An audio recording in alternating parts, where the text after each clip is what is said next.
Hey guys, I hope you all are doing well. So today I wanted to talk about blanking out during job interviews. You want to get the job, you've done your research, and you're at the interview, you get nervous and cold feet, and your brain blanks out.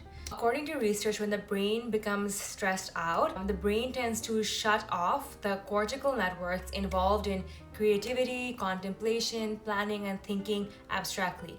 So essentially, what happens is that instead of concentrating on the task at hand, it goes into flight or fight mode, and this is a psychological reaction to the presence of something which we find very nerve-wracking or something which is scary. And job interviews in general, on average, for everyone is very nerve-wracking and scary. So when the interviewer asked me a question, I just stayed silent. I took a couple of seconds, but in reality my brain was completely blank. I had no idea what I was gonna say. After a little while, especially on the phone, I remember the interviewer had asked me if I was still there on the line, and no, I did not get the job. Worst thing to do during an interview is to memorize answers, and I have personally done this and I have bombed every single one of them. Memorizing answers is a surefire way to fail because I got so nervous during those interviews because I was waiting for a particular way the interviewer would ask a question and I would say the perfect answer I had prepared, and none of that ever happened. Interviews don't ever go the way you think they're gonna go. Instead, what you can do is think about all the scenarios that you have done in your past experiences. So make a list of like the core stories you have and match them to the most common interview questions. So you have the typical interview questions like conflict questions, teamwork, leadership, etc. What you do is you think about your core stories. You have like 3 or 4 past experiences and past internships, jobs you have worked in, and you have 2 or 3 main core stories from those experiences, and you sort of align them to these very common questions. So when an interviewer asks you a question about, say, teamwork, or tell me about a time you worked in a team and you faced a conflict, how'd you go about it, and tell me what you learned from that experience. And you already have in your head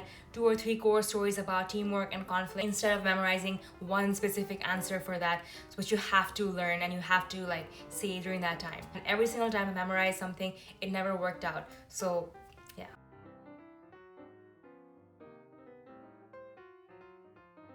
Even if you've prepared for the interview in the best way possible, I mean, you were super confident going into it, you have your core stories ready, you have the scenarios ready, and you're just waiting for the interview to ask the questions and you can just like give the answers just like that.